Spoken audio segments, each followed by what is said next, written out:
नमस्कार विद्यार्थी मित्रांनो, स्वागत आहे तुमचं आपलं आय प्लॅटफॉर्म वरती. आज आपल्याला बघायचं द्रव्य नंबर 6 जे आहे अतिविषा. लॅटिन नेम आहे त्याचं अक्वॅनिटम हेटेरोफायलम सांगितलं या ठिकाणी. त्यानंतर कोल जी फॅमिली आहे ते रॅनिन्युक्युलेशी. गण बघा ते अर्शोगण आहे. अर्शोगण जे ग्रुप आहे कर्माचा त्यातलं ग्रुप द्रव्यातलं जे सेम कार्य करणारं गण म्हणून त्याला म्हटलं जातं. गण म्हणजे समान कार्य करणारी जी द्रव्य आहेत त्यांना एका कर्मामध्ये इन्क्लूड केलं जातं. ते आहे अर्शोगण. त्यातलं एक द्रव्य आहे अतिविषा, त्याला गण म्हटलं जातं अर्शोगण. त्याच्या अंडर खाली जे समान कार्य करणारी द्रव्य त्यांना इन्क्लूड केलं जातं. समजलं? त्यानंतर बघा पर्याय काश्मीरा, कारण ते काश्मीरात सापडतं आपल्याला. काश्मीर सिटीमध्ये. सिटी आहे कधी नाहीये, बर्फाळ प्रदेश आहे. शिशु वैशिष्ट्य नावामध्येच शिशु आणि वैशिष्ट्य म्हणजे औषध. शिशु म्हणजे बाळ, लहान मुलांचं औषध म्हणजे शिशु वैशिष्ट्य. स्वरूप, स्वरूप मध्ये काय सांगितलंय ते आहे क्षुप. क्षुप म्हणजे काय? झुडूप. झुडूप, झुडूप म्हणजे एकदम छोटं झाड. कांड, त्याची त्वचा बघा, त्वचा किंवा साल बघा शाखायुक्त आहे. शाखाद्वारे पसरले झुडूपच आहे पण ते शाखायुक्त आहे. पुष्प कसे आहेत त्याचे? चमकदार निळ्या प्रकारचे आहेत. फळ कसे आहे त्याचे? पंचकोशयुक्त आहेत. फळ कसं आहे त्याचं? पंचकोश आहे. त्याला कोश कसे दिसायले त्याचे? पंचकोश दिसायले. उपयुक्त अंग आहे त्याचं मूळ आहे, पण ते कसं आहे? कंदाकार मूळ आहे. कंदाकार म्हणजे काय? कंद आकाराचं. उत्पत्ती स्थान हिमालयात, पश्चिमेकडील टेकड्या. काय बी आलं उत्पत्ती स्थान पहिलं लिहायचं भारतात. भारतात आणि ब्रॅकेट मध्ये लिहायचं हिमालय. झालं तुमचं बरोबर येऊन जाईल.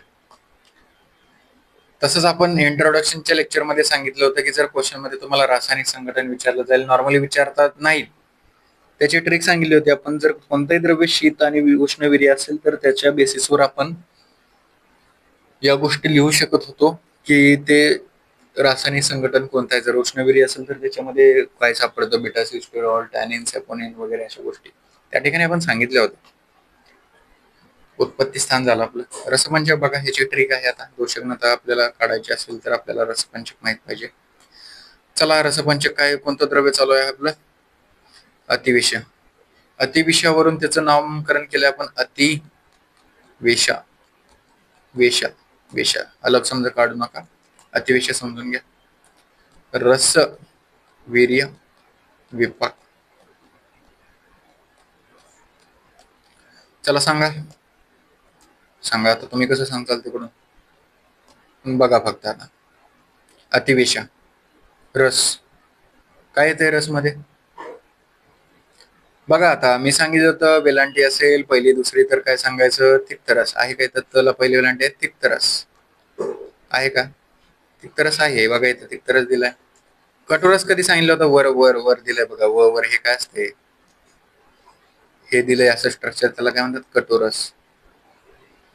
त्यानंतर विपाक, कटू दिलाय तुम्हाला. विपाक कटू का दिला असेल रे? कारण मी काय सांगितलं होतं तुम्हाला, जर लेटर्स कसे असतील? सम असतील म्हणजे बघा अ, ती, वी, शा, 4 लेटर्स आहेत, इव्हन आहेत म्हणजे विपाक कसा असेल? कटू असेल. जोडाक्षर आहे का? नाहीये म्हणजे वीर्य कसं आहे? उष्ण. जोडाक्षर असतं तर शीतवीर्य. झालं आपलं रसपंचक. दोषघ्नता बघा विद्यार्थ्यांनो, तिक्तरस असेल तर तो पित्तहर आहे सर्व गुणांनी. तो कफग्न आहे बघा ना, सगळीकडे तिक्त, कटू, उष्ण, कटू हे सगळ्या गोष्टीवरनं तो कसा आहे? कफग्न आहे. उष्ण कसा आहे? उष्ण गुणामुळे कसा आहे? तो वातग्न आहे. प्रमुख कर्म काय दिलंय त्याचं बघा ना. आता हे काय कफग्न आहे म्हटल्यावर काय होईल? तो पित्ताचं वाढ करेल, पित्ताची वाढ करेल. हे कटू तिक्त कुशाचे जे गुण आहेत ते नॉर्मली दीपन पाचनच करतात. कास, ज्वरहर. अग्निकर्म आहे बघा अतिविषा, तेच सांगितले. दीपनीय, पाचनीय, सांगाग्नी, सर्व देह दोष शाम, हरानामा.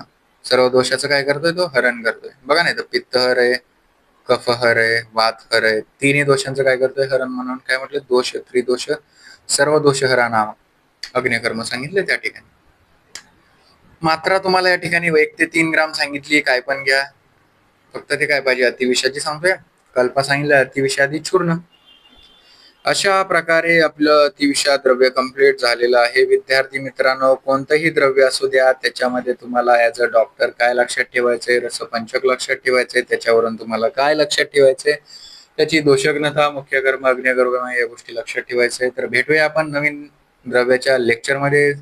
Thank you very much.